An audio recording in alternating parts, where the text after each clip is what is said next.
Hello guys, तो स्वागत है आपका मेरा यूट्यूब चैनल जिसका नाम है खत्री बाबा स्टेनो वाले। तो गाइस आज हम डिक्टेशन करेंगे कैलाश चंद्रा की डिक्टेशन नंबर 2। तो guys be ready for it. Dictation starts after 5 seconds। Be ready for it. Get ready, start. I should like now to make a few observations on the budget. This budget marks a turning point in the history of our country.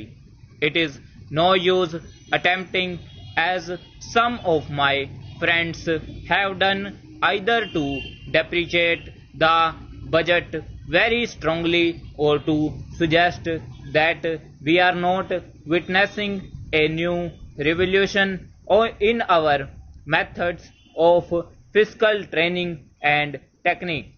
I want it to be quite clearly pointed out to my friends that we are now facing the lean years of Indian finance. Hitherto, we had revenue surpluses which were a form of public saving and which were meant to be utilized for capital development. Hereafter, this form of revenue surplus would not be available. We have therefore to find out ways and means of implementing our great program of national reconstruction at minimum cost. My point is that the deficit on revenue account would be of the order of rupees 19 to 20 crores.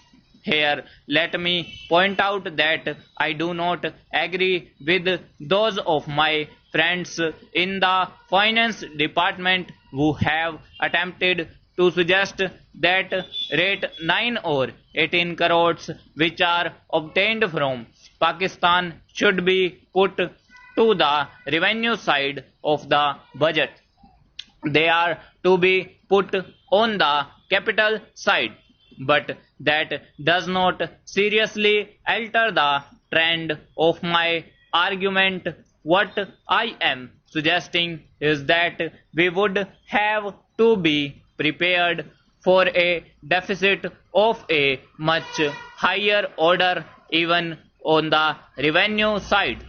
That itself should make us realize that there are very many problems which we have to face and that we have to undertake ways and means of increasing the resources of our country so that it might be possible for us to have a greater amount of surplus or a greater amount of public saving for the purpose of financing capital development.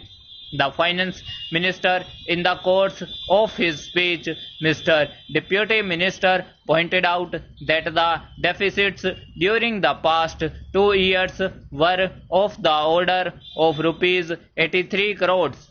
I venture humbly to disagree with him because I feel that when we are talking of deficits, we must take into account the overall deficit incurred by the central government, and that would be of the order of rupees 200 crores. During the years of relatively light expenditure, we had shortfall of about rupees 200 crores. Undoubtedly, now when we are going to have a very great amount of expenditure, we might have a greater amount of deficit, and we would have to find out ways and means of trying to meet our capital expenditure.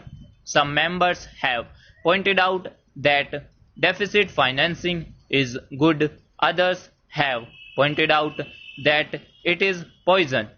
One honorable member who preceded me pointed out that it could be taken like a tonic.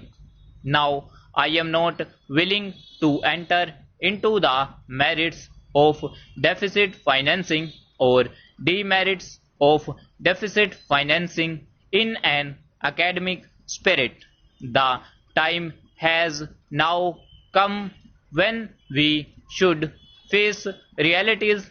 I do suggest that we have to indulge in deficit financing, because without indulging in deficit financing, it would not be possible for us to indulge in capital expenditure on such a large scale.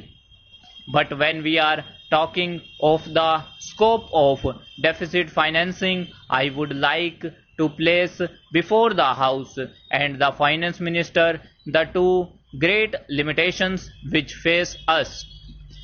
The first limitation that faces us is that concerning the internal price level. The Honorable the Finance Minister referred to the cost of living.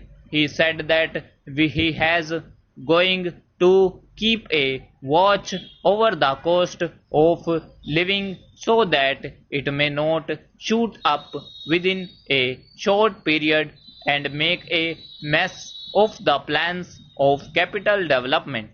But there is another limitation which has also to be borne in mind, a limitation which has not received as much notice as it should have done in all the discussions that have taken place on deficit financing. That limitation is the external limitation, or the limitation which arises on account of our balance of payments position. I think this is an important, Mr. Deputy Speaker, as the internal price level, and I should like to elaborate that particular point a bit more, because I feel that a time will shortly arrive when we might have either to reconsider our policy or might even have to leave the Sterling Club of which we are a member. The second serious limitation is as serious as the first. What would be the consequences of deficit financing on our balance of payments? The Finance Minister in his budget speech points out that so far as the balance of payment position is concerned, they have now, whether it is by accident or designed, a favorable balance, and they have contributed about rupees 63 crores to the dollar pool during the past 6 months. But the moment we indulge in deficit financing, we have to be prepared for worsening of our balance of payments.